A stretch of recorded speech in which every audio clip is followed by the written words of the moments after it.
Chapter 17. The land given to West Manasseh. The next allotment of land was given to the half-tribe of Manasseh, the descendants of Joseph's older son. Machir, the firstborn son of Manasseh, was the father of Gilead. Because his descendants were experienced soldiers, the regions of Gilead and Bashan on the east side of the Jordan had already been given to them. So the allotment on the west side of the Jordan was for the remaining families within the clans of the tribe of Manasseh: Abiezer, Helek, Asriel, Shechem, Hepher, and Shemitah. These clans represent the male descendants of Manasseh, son of Joseph. However, Zelophehad, a descendant of Hepher, son of Gilead, son of Machir, son of Manasseh, had no sons. He had only daughters, whose names were Mahlah, Noah, Hoglah, Milcah, and Tirzah. These women came to Eleazar the priest, Joshua son of Nun, and the Israelite leaders, and said, "The Lord commanded Moses to give us a grant of land along with the men of our tribe." So Joshua gave them a grant of land along with their uncles, as the Lord had commanded. As a result, Manasseh's total allocation came to 10 parcels of land, in addition to the land of Gilead and Bashan across the Jordan River, because the female descendants of Manasseh received a grant of land along with the male descendants. The land of Gilead was given to the rest of the male descendants of Manasseh. The boundary of the tribe of Manasseh extended from the border of Asher to Michmetheth near Shechem. Then the boundary went south from Michmetheth to the settlement near the spring of Tappuah. The land surrounding Tappuah belonged to Manasseh, but the town of Tappuah itself, on the border of Manasseh's territory, belonged to the tribe of Ephraim. From the spring of Tappuah, the boundary of Manasseh followed the Kana ravine to the Mediterranean Sea. Several towns south of the ravine were inside Manasseh's territory, but they actually belonged to the tribe of Ephraim. In general, however, the land south of the ravine belonged to Ephraim, and the land north of the ravine belonged to Manasseh. Manasseh's boundary ran along the northern side of the ravine and ended at the Mediterranean Sea. North of Manasseh was the territory of Asher, and to the east was the territory of Issachar. The following towns within the territory of Issachar and Asher, however, were given to Manasseh: Bethshan, Ibleam, Dor, that is Naphoth Dor, Endor, Taanach, and Megiddo, each with their surrounding settlements. But the descendants of Manasseh were unable to occupy these towns. They could not drive out the Canaanites who continued to live there. Later, however, when the Israelites became strong enough, they forced the Canaanites to work as slaves, but they did not drive them out of the land.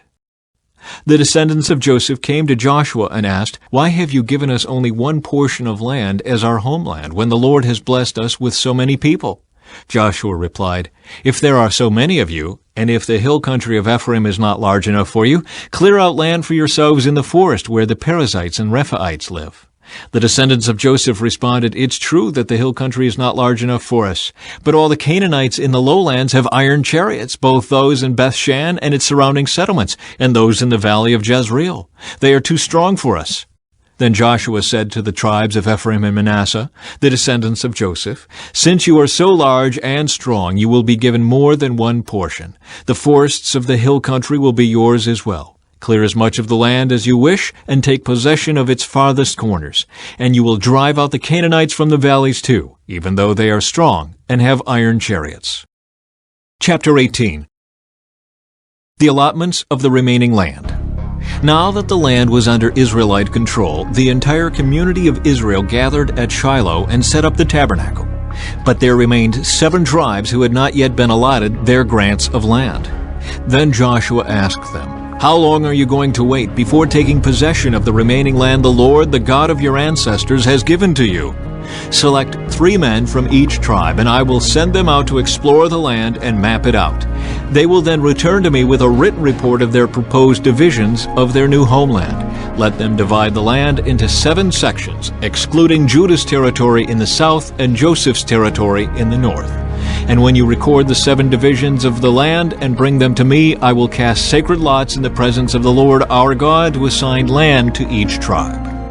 The Levites, however, will not receive any allotment of land. Their role as priests of the Lord is their allotment. And the tribes of Gad, Reuben, and the half-tribe of Manasseh won't receive any more land, for they have already received their grant of land, which Moses, the servant of the Lord, gave them on the east side of the Jordan River.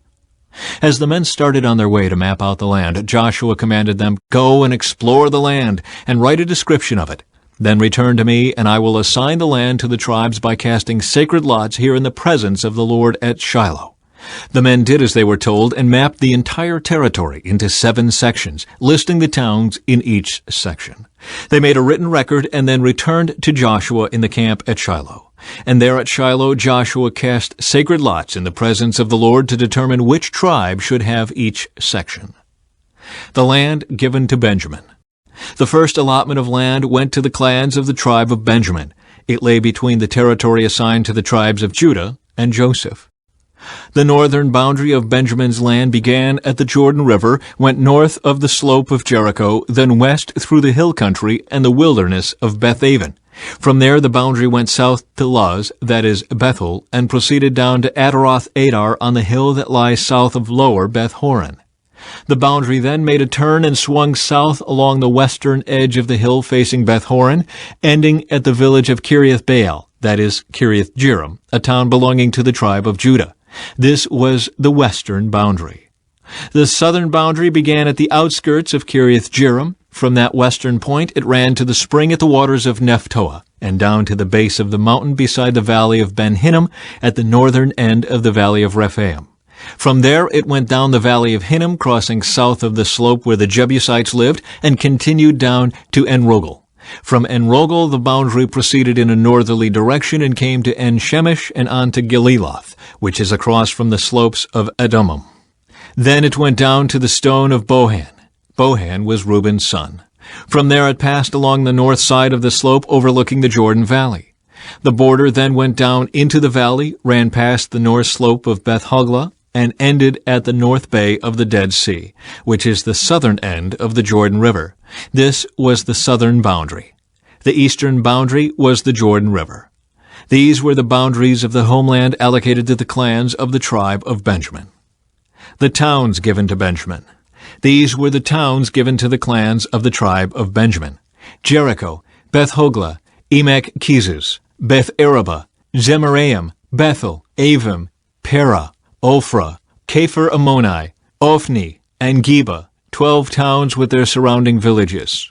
Also Gibeon, Ramah, Beeroth, Mizpah, Kephirah, Mazah, Rechem, Irpeel, Taralah, Zelah, Haleph, Jebus, that is Jerusalem, Gibeah, and Kiriath-jearim, 14 towns with their surrounding villages. This was the homeland allocated to the clans of the tribe of Benjamin. Chapter 19. The land given to Simeon. The second allotment of land went to the clans of the tribe of Simeon. Their homeland was surrounded by Judah's territory.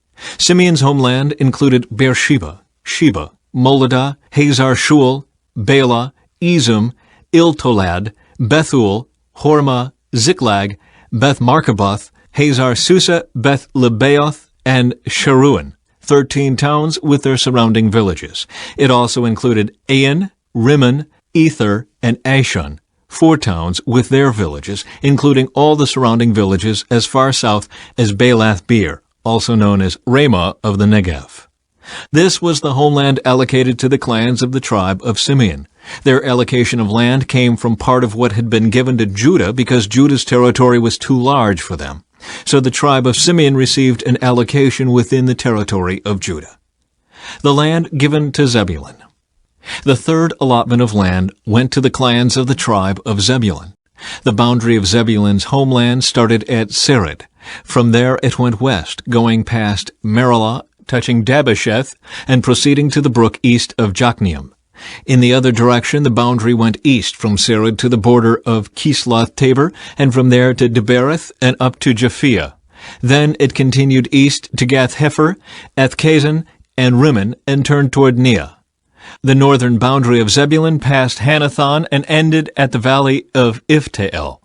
The towns in these areas included Kedeth, Nahalal, Shimron, Idalah, and Bethlehem, 12 towns with their surrounding villages. The homeland allocated to the clans of the tribe of Zebulun included these towns and their surrounding villages. The land given to Issachar. The fourth allotment of land went to the clans of the tribe of Issachar. Its boundaries included the following towns: Jezreel, Kisaloth, Shunem, Hapharaim, Shihon, Anahareth, Rabith, Kishion, Ebez, Remeth, En-Ganim, Enhaddah, and Beth-Pazez. The boundary also touched Tabor, Shehazimah, and Beth-Shemesh, ending at the Jordan River, 16 towns with their surrounding villages. The homeland allocated to the clans of the tribe of Issachar included these towns and their surrounding villages. The land given to Asher. The fifth allotment of land went to the clans of the tribe of Asher. Its boundaries included these towns: Hilkath, Heli, Beton, Akshaph, Elimelech, Amad, and Mishael. The boundary on the west touched Carmel and Shihor-Libnath. Then it turned east toward Beth-Dagon and ran as far as Zebulun in the valley of Iftael, going north to Beth-Emek and Neiel. It then continued north to Kabul, Abdon, Rehob, Hammon, Cana, and as far as Greater Sidon. Then the boundary turned toward Ramah and the fortress of Tyre, where it turned toward Hosah and came to the Mediterranean Sea. The territory also included Mehelbel, Akzib, Umah, Aphek, and Rehob, 22 towns with their surrounding villages. The homeland allocated to the clans of the tribe of Asher included these towns and their surrounding villages. The land given to Naphtali. The sixth allotment of land went to the clans of the tribe of Naphtali. Its boundary ran from Heleph from the oak at Zaananim and extended across to Adami-Nekab, Jabneel, and as far as Lakim, ending at the Jordan River. The western boundary ran past Aznoth-Tabor, then to Hukok, and touched the border of Zebulun in the south, the border of Asher on the west, and the Jordan River on the east. The fortified towns included in this territory were Ziddim, Zur, Hamath, Raketh, Kinnereth, Adamah, Ramah, Hazor, Kedesh, Edrei, and Hazor, Yiron, Migdal-El, Horem, Beth-Anath, and Beth-Shemesh, 19 towns with their surrounding villages. The homeland allocated to the clans of the tribe of Naphtali included these towns and their surrounding villages. The land given to Dan. The seventh allotment of land went to the clans of the tribe of Dan. The land allocated as their homeland included the following towns: Zorah, Eshtaol, Ir-Shemesh, Shealaban, Ajalon, Ithlah, Elon, Timnah, Ekron, Eltekah, Gibbethon, Baalath, Jehud, Baal-Barak, Gath-Rimmon, Mejarkon, Rakon, and the territory across from Joppa. But the tribe of Dan had trouble taking possession of their land, so they attacked the town of Laish. They captured it, slaughtered its people, and settled there. They renamed the town Dan after their ancestor. The homeland allocated to the clans of the tribe of Dan included these towns and their surrounding villages. The land given to Joshua. After all the land was divided among the tribes, the Israelites gave a piece of land to Joshua as his allocation, for the Lord had said he could have any town he wanted. He chose Timnath-Serah in the hill country of Ephraim. He rebuilt the town and lived there. These are the territories that Eleazar the priest, Joshua son of Nun, and the tribal leaders allocated as grants of land to the tribes of Israel by casting sacred lots in the presence of the Lord at the entrance of the tabernacle at Shiloh. So the division of the land was completed.